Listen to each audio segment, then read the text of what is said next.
Viva Voz, com Vera Magalhães.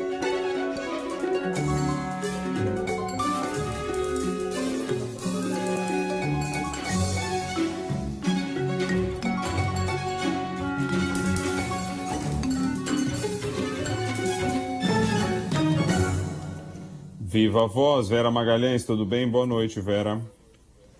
Boa noite, Bocardi, boa noite, ouvintes, também quem está aí nos assistindo nos aplicativos de vídeo. Estava embaralhada nos fios? Estava enrolada aqui, o Bocardi, quase não conseguiu entrar no ar tirando um nó do fio do fone, mas foi. Só não se enforcar, tá bom. É isso, a situação está nesse nível, meu caro. Olha, vamos lá. Um pouco mais aliviada a história da PEC, né? Houve aí um acordo, pode ser que vá à votação ainda hoje, a gente vem acompanhando isso, mas um acordo aí para poder emplacar a tal PEC da transição. Exatamente, né? Como a gente falava ontem, quando o Lira perdeu os anéis, ele começou a se movimentar para não perder também os dedos. Então, tentar salvar alguma coisa das emendas do relator. E o caminho para isso passa pela PEC da transição, porque vai ser incluído na PEC uma mudança para que o que eram emendas do relator lá no orçamento passem a ser metade emendas individuais para contemplar todos os deputados e senadores e a outra metade voltar para o governo para ele destinar a algumas rubricas dos ministérios, pastas ali, das próprias pastas do governo. Então, na verdade, o que o Lira e a equipe do Lula, né, foi uma reunião comandada pelo Fernando Haddad, fizeram foi pegar o dinheiro do orçamento secreto e dividir. Metade vai para o executivo, metade fica com o legislativo. Isso é infinitamente menos poder e dinheiro do que o Lira tinha antes do Supremo declarar que o orçamento secreto é inconstitucional. Menos dinheiro, pelo óbvio, é metade. Menos poder porque por essa nova conformação, por esse novo acordo, o dinheiro vai indistintamente para todos os parlamentares e não cabe a ele decidir com a voz divina ali quem tem direito de receber e quem não tem. Então, isso é uma tremenda perda de poder para ele às vésperas de disputar a reeleição para a presidência da Câmara. Ele ainda é favorito, ele tem em torno de si um grupo bem consolidado, mas esse combustível do orçamento secreto era o que mantinha esse grupo azeitado. Então, ele vai ter de retrabalhar esse favoritismo, assegurar que o governo não vai apoiar outro candidato e nem lançar outro candidato, e isso deve ter estado na mesa das conversas hoje, embora ninguém tenha me confirmado, todo mundo diz que não se está tratando disso agora, mas evidentemente está sendo tratado agora. Numa postagem de ontem à noite, depois da decisão do Supremo, e quando estava sendo costurado esse acordo, o senador Renan Calheiros, que é um aliado de primeira hora do presidente Lula, e um adversário figadal do Arthur Lira, fez um post dizendo que o governo não caísse na esparrela de fazer qualquer acordo com o Lira para restabelecer o orçamento secreto, uma vez que o Supremo tinha dito que isso era inconstitucional e que não tinha nada que fazer acordo nenhum. Ainda assim, o governo Lula está preferindo não ter uma atitude beligerante, não ter um enfrentamento com o Arthur Lira nesse momento. Ainda precisa aprovar a PEC, precisa aprovar o orçamento, nenhum governo quer uma largada que seja marcada por uma briga com o presidente da Câmara. A gente viu que quando a Dilma tentou fazer isso com o Eduardo Cunha, ela se deu bastante mal. Então, apesar dos apelos do Renan por sangue na água ali, por briga, o Lula está tendo uma postura bastante comedida e de negociação com o Lira. Então, essa conformação aí em que as emendas são divididas, rola uma espécie de um rachuncho, deverá levar a que a PEC da transição seja aprovada hoje e amanhã seja aprovado o orçamento de 2023. Com isso, o Congresso encerra por hora suas atividades, os congressistas se recolhem, nem todos eles. O Lira e o Rodrigo Pacheco certamente ficarão em campanha no mês de janeiro, e aí a gente vai ver em que termos vai se dar essa campanha, que partidos eles vão conseguir agregar para se reeleger, mas o fato é que essa novela do orçamento secreto, Bocardi, hoje caminhou para um acordo, deverá caminhar para um desfecho, caso se confirme a aprovação da PEC.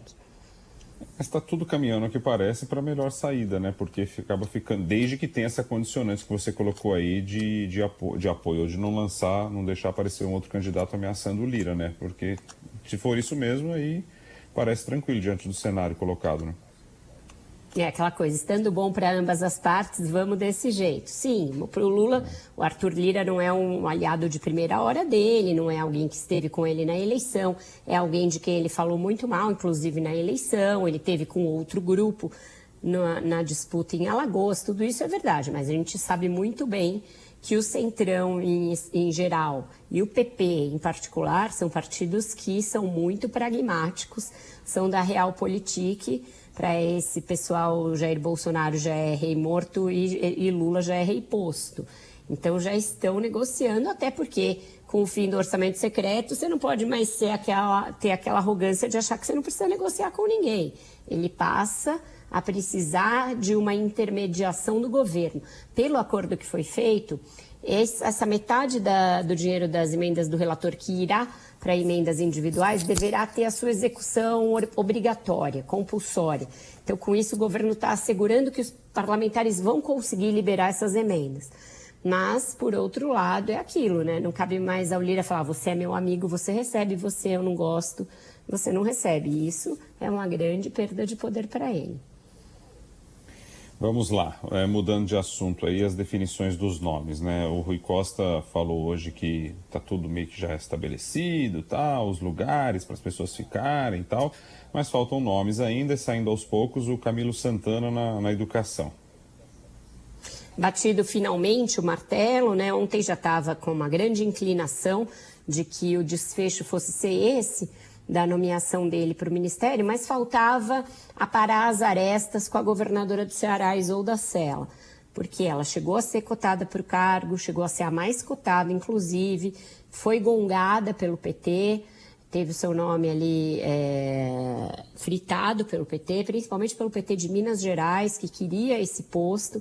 E aí o Camilo Santana, que é o antecessor dela no governo do Ceará, aliado dela, se viu numa situação meio complexa. Ele chegou a dizer ao Lula que preferia ocupar uma outra pasta que não fosse o Ministério da Educação, justamente para não ficar parecendo que ele puxou o tapete da sua própria aliada, da sua própria sucessora. Mas aí qual era o risco que havia? O risco que havia era do Ministério da Educação continuar indo para o PT e ir para um petista de Minas e não para o Ceará.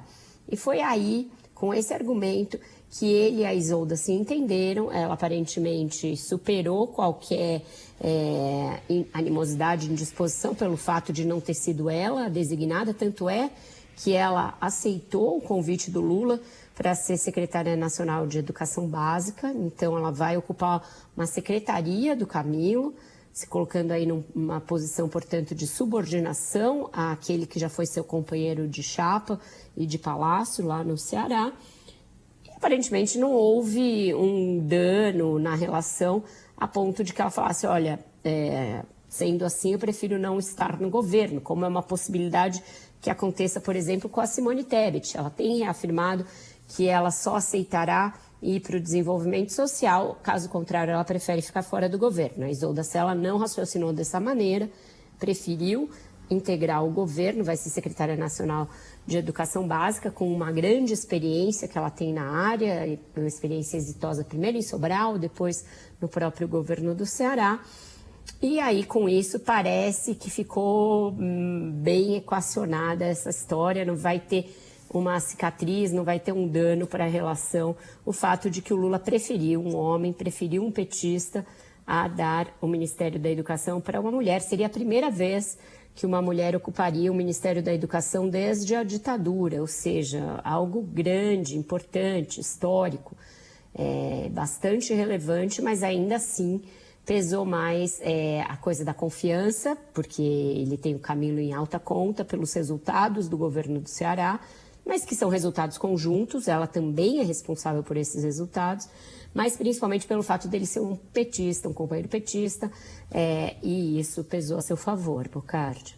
Até porque o resultado na área da educação não é de hoje, né? No Ceará, então, também vem se arrastando já há um tempo, uma construção ali, né? Passando por vários pontos. E aí leva para uma perspectiva boa da educação, que foi tão destruída nesses últimos 4 anos, tão abandonada?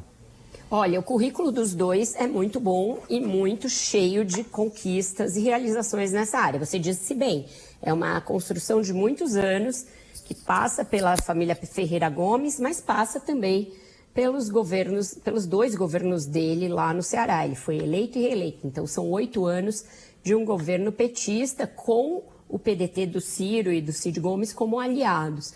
Essa construção começa justamente na educação básica, a pasta que ela vai ocupar.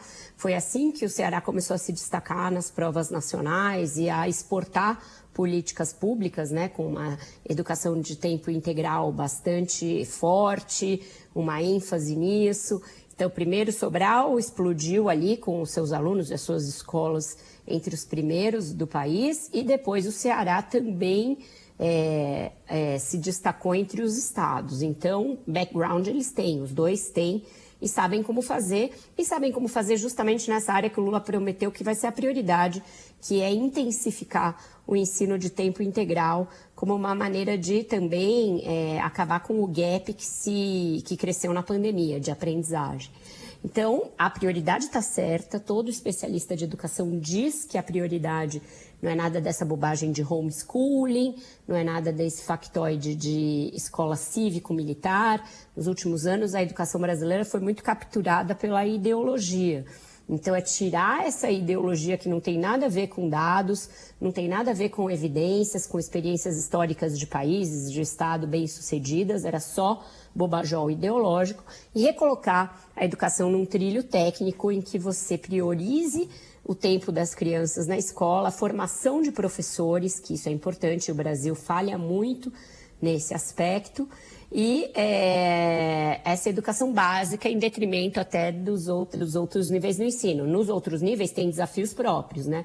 No ensino médio é você evitar a evasão, você conseguir implementar o novo ensino médio, a reforma do ensino médio na sua inteireza, com ênfase na parte profissionalizante, também recompor a capacidade das universidades de fazerem pesquisa, de investirem, etc. Mas a base, o investimento maior, maciço, é na educação básica, e dentro disso levar para o maior número de estados e de escolas possíveis o ensino em tempo integral. Então, as prioridades estão corretas. O Ministério da Educação é quase uma coisa tiririca, pior do que tá não fica, não tem como uma dupla que já tem resultados prestados ser pior do que essa sucessão trágica de ministros que a gente assistiu no governo Bolsonaro, Vélez, Weintraub, Milton Ribeiro, escândalo de Pastor. Teve ali uma sequência lamentável na pasta mais importante, nas duas pastas mais importantes do país, a sequência foi trágica, no Ministério da Saúde, no Ministério da Educação. Então, com certeza a dupla Camilo e Isolda tem credenciais para resgatar o MEC das trevas a que ele foi submetido nos últimos anos. Na área da Justiça, Polícia, Flávio Dino anunciou novos nomes também, mudanças na Polícia Federal, na Polícia Rodoviária Federal. A gente teve hoje, inclusive, também o anúncio, né, da exoneração do Silvinei, né? Não é isso? Esse que participou Silvinei aí, Vasquez, isso mesmo. Vasquez, esse que participou aí das eleições, né? De alguma forma participou das eleições, acho que a gente pode dizer assim. Oh. Participou intensamente das eleições. Foi exonerado, aparentemente, para tentar sair de cena e sair do tiroteio, porque ele é alvo de um inquérito por essas ações nas eleições e no dia seguinte, mas dificilmente ele vai conseguir sair da linha de tiro. Ontem mesmo a gente entrevistou o Flávio Dino lá no Roda Viva e ele foi muito explícito em dizer que o Ministério da Justiça não vai abrir mão de apurar o que houve naqueles 2 dias. Nas duas operações meio anômalas que foram produzidas pela Polícia Rodoviária Federal. A de fazer blitz no dia da eleição, o que tinha sido proibido pelo TSE, e de no dia seguinte, diante de protestos antidemocráticos em várias estradas, fazer corpo mole e não liberar as estradas. Então isso vai ser objeto, além dos inquéritos que já correm por ordem do Supremo e do TSE, também de investigação administrativa, ele disse isso com todas as letras. Ele nomeou para o lugar do Silvinei um ex-secretário do governador Casagrande, Renato Casagrande, do Espírito Santo, que é do seu partido, é do PSB. Então é um funcionário de carreira, é um policial de carreira da PRF, chama Edmar Camata, que é um sobrenome bem conhecido da política capixaba, mas ele já teve também um cargo de confiança no governo Casagrande. Então ele conjuga o fato de ser da carreira, mas trazer ali uma experiência administrativa / política. Na PF também teve novidade hoje, porque o diretor-geral, que foi já anunciado há alguns dias, Andrei Rodrigues, designou o Ricardo Saad, um delegado que foi afastado pelo Bolsonaro, foi o primeiro pivô da briga do Bolsonaro com o Moro, quando o Bolsonaro queria ter o controle da PF, e ele era delegado lá no Rio e foi afastado a pedido do Bolsonaro, provavelmente porque estava sendo duro nas investigações relacionadas ao caso Flávio Bolsonaro. Então, ele volta a ter um protagonismo e vai comandar a área de combate à corrupção da PF, que é uma das principais áreas ali. Então, o governo Lula reabilitando alguém que o Bolsonaro colocou na geladeira. E uma outra novidade ainda no Ministério da Justiça, a nomeação do criminalista aqui de São Paulo, o Augusto Arruda Botelho, foi candidato a deputado federal aqui por São Paulo, teve uma boa votação, mas não se elegeu. Também é do PSB, partido do Dino e do Alckmin, e ele será o secretário nacional de Justiça, responsável aí por várias áreas importantes no Ministério da Justiça. Então, o Dino nomeando funções estratégicas do seu ministério e trazendo pessoas do seu partido para ocupar esses postos de confiança, Bocardi. E deixando claro essa mensagem aí de contrário a toda a condução da forma como foi feita a Lava Jato, né? Exato, isso aí será uma tônica, tem se falado em revisão dos acordos de leniência, inclusive, isso também foi importante ontem na entrevista do Dino, porque ele disse que ele será contra, e isso é importante, rever os acordos de leniência já fechados. Ele acha que isso é quebra de contrato, quebra de previsibilidade, traria prejuízos, porque isso tudo já está em execução, então ele é a favor que os acordos de leniência feitos, né, entre o governo e as empresas da Lava Jato, por exemplo, que já estão em andamento, eles sejam cumpridos e sejam mantidos. Ele falou em revisão de regras dos acordos de leniência daqui para frente, para impedir que as empresas quebrem, para permitir que elas ressarçam eventualmente quando elas causarem danos ao erário, mas continuem operando, aquele discurso de combate que eles fazem ao que foi feito na Lava Jato. O Augusto Arruda Botelho é um crítico contumaz da Lava Jato, antes de ser modinha, em defesa dele, na época em que praticamente todos os criminalistas do Brasil, mesmo os próximos ao PT, estavam ganhando tubos de dinheiro fechando delações premiadas, ele foi dos poucos que ficaram fora dessa onda. Ele dizia que ele não fechava delação, ele era contra a Lava Jato, então ele foi um precursor das críticas à Lava Jato e agora assume a Secretaria Nacional de Justiça. É importante, Bocardi, nisso, eu tinha até proposto isso para fechar esse tópico, eu acho que é importante falar, que o Dino está cercando essa área aí das polícias, né? O que isso quer dizer? O Lula falava muito na campanha, já falou lá atrás, muitos petistas defendiam a cisão entre o Ministério da Justiça e o Ministério da Segurança Pública. Esse movimento chegou a ser ensaiado pelo próprio Bolsonaro também, quando o Moro saiu e um pouco depois. Com o Dino, assim, colocando pessoas dele nas polícias e montando a área de segurança com esse cuidado pessoal e fazendo isso já na largada, ele está mostrando que ele não quer que haja essa divisão da pasta dele. Eu perguntei isso textualmente a ele. Eu falei, ministro, então, o senhor vai ficar com a segurança também ou vão tirar e pôr em outro ministério? Aí ele faz aquele preâmbulo, né? Olha, quem decide isso é o presidente, ele que tem a prerrogativa, mas... E aí ele diz que sem essas áreas, o Ministério da Justiça ficaria muito esvaziado. Já foi esvaziado de outras áreas, os direitos humanos saíram de lá, proteção às mulheres saiu também, etc., etc., que então ele acha que faz sentido manter tudo na mesma pasta, até porque hoje a segurança está ligada, segundo ele, à defesa da democracia, ele tem muitos projetos aí na área de segurança cibernética que ele quer implementar, e isso está ligado à Polícia Federal, à inteligência, etc. Então, tudo vai caminhando para o Dino ser um ministro muito forte no futuro governo e manter a área de segurança, portanto, manter a Polícia Federal sob o seu comando e não numa pasta separada. E isso é uma mudança aí de um paradigma que o Lula pretendia adotar, Bocardi. Do jeito que foi construído, fica agora realmente estranho. Você nomeia, por exemplo, o chefe da Polícia Federal e depois você vai dizer, não sou mais um ministro, não tem mais como, né? E só lembrando, a Secretaria Nacional de Justiça, para ficar claro aí para os nossos ouvintes, é que tem essa função, né? De cuidar de lavagem de dinheiro, de corrupção e tudo mais. O COAF também, mas o COAF vai ficar lá no Ministério da Fazenda, vai ficar fora. Isso, inclusive, foi uma das coisas que ele falou, já perdi o COAF, já perdi não sei o quê e tal.